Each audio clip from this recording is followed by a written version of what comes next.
Hey there, and welcome to This Explainer. You know this cycle all too well, right?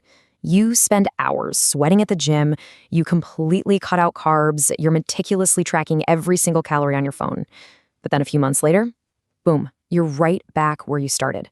Well, today, we're going to completely decode exactly why that happens. And more importantly, we're going to look at how the Japanese manage to stay effortlessly slim without ever relying on strict diets or, crazy expensive gym memberships. To figure out the solution, we kind of have to look at the problem first. A staggering 95% of diets fail long-term. 95%! And I want to be really, really clear here. It is absolutely not because you're lazy. Actually, it's because your body is biologically wired to fight back against restriction. When you actively try to lose weight by starving yourself, your metabolism literally slows down. Plus, your hunger hormones, specifically this tricky one called ghrelin, absolutely skyrocket. See, your body doesn't care about your summer beach goals. It literally only cares about survival. Now, here is a really striking contrast. Japan boasts one of the world's lowest obesity rates at just 4.5%. To put that into perspective, that is almost 10 times lower than what we see in the US. 10 times! And you know what the most fascinating part is? They aren't starving themselves at all. They eat rice, noodles, and even snacks literally every single day. So, what exactly do they know that we don't? Well, it's pretty easy to jump to conclusions, but the secret isn't genetics. Japanese and American genes just aren't that different. And it's not smoking, because Japanese men actually smoke more than Americans. And it is definitely not the gym. Seriously, only 3% of the population even has a gym membership. So how do they do it? How do they stay effortlessly slim? It's not about dieting harder, it's about living smarter. They use lifestyle design instead of just relying on sheer willpower. So let's break down the 9 science-backed habits they live by.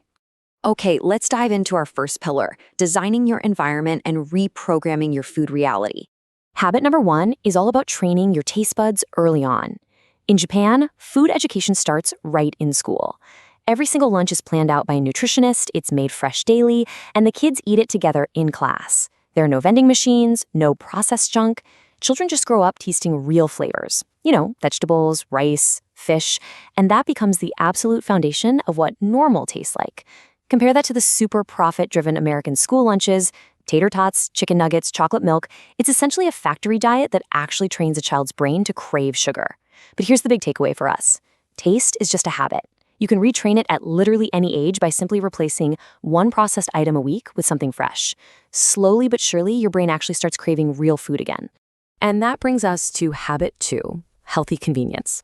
So environmental design is this concept in psychology that says our environment actually makes a lot of our choices for us. Get this, Japan has 15 times more convenience stores than the US. 15 times. But their fast food isn't burgers or burritos. The default is just easy rice bowls with grilled fish, some miso soup, or tofu, all for just a few dollars. Convenience doesn't have to mean junk, right? It just means available and easy. Japan simply makes good food the easy default. The lesson here is pretty simple. If you want to eat better, stop fighting your cravings. Just change what's around you. Moving right along to pillar number 2, the psychology of portions and mastering the unit bias.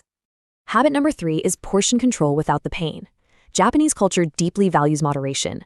There's the saying, hara hachi, which basically means eating until you're 80% full. Now, they achieve this feeling of satisfaction without overeating by serving meals in much smaller dishes, but with a much greater variety of food.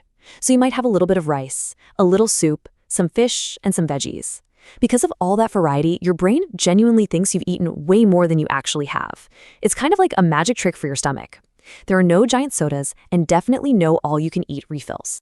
So, the crucial concept to grasp here is unit bias. Portion size directly shapes how hungry we feel. Basically, it's this psychological tendency where we feel satisfied when we simply finish what's put in front of us, not necessarily when our stomachs are physically full. This proves that using smaller plates naturally equals eating fewer calories. But crucially, and this is the best part, without triggering any terrible feeling of restriction or deprivation. Next up, habit 4, sugar awareness.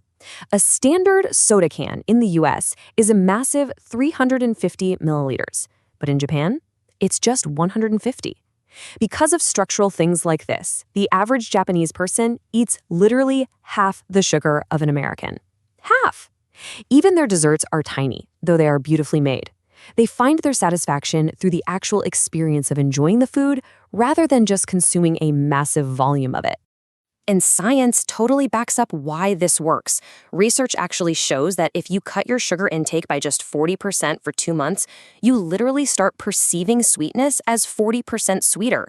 Your taste buds completely adjust. You really just have to give it a little time.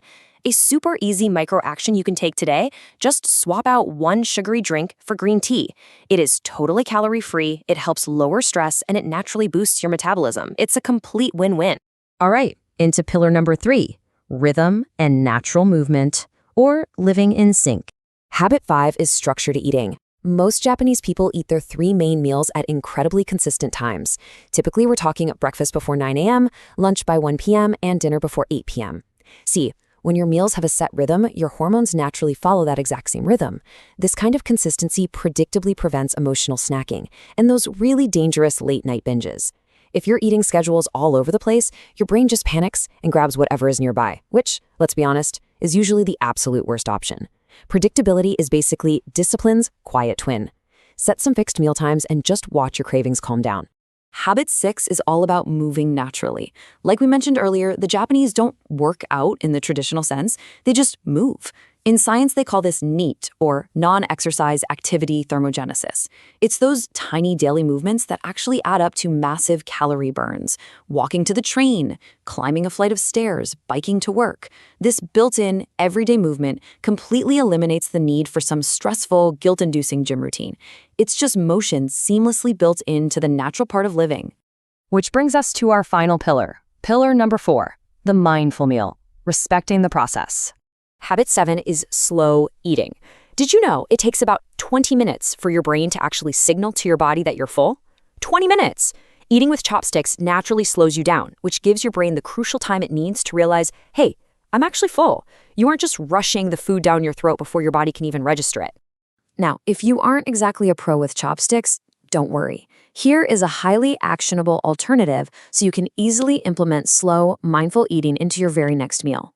Step 1. Simply put your fork down between bites. Step 2, thoroughly chew your food. Step 3, take a breath and actually enjoy the flavors. Just by doing this, you're going to naturally eat less, and I promise you, you will feel so much better afterward. And this brings us to habits 8 and 9, respecting the meal. In Japanese culture, people generally do not eat on the go. There are no phones at the table, no mindless scrolling, and absolutely no multitasking. Meals are treated as a real moment of respect, almost like a mini ceremony. This level of mindfulness honestly changes everything. When you eat slowly and intentionally, you reconnect with your body's true signals of hunger, fullness, and satisfaction. So, the secret to a slim, healthy life? It really isn't some mystery crash diet. It's a mindset that's built on balance, rhythm, and respect. When you finally stop fighting your body and actually start listening to it, staying healthy stops being this exhausting daily battle and simply becomes who you are. So, my question for you is this: which of these specific Japanese habits are you going to try first today? Start small, design your environment, and let your lifestyle do the heavy lifting for you.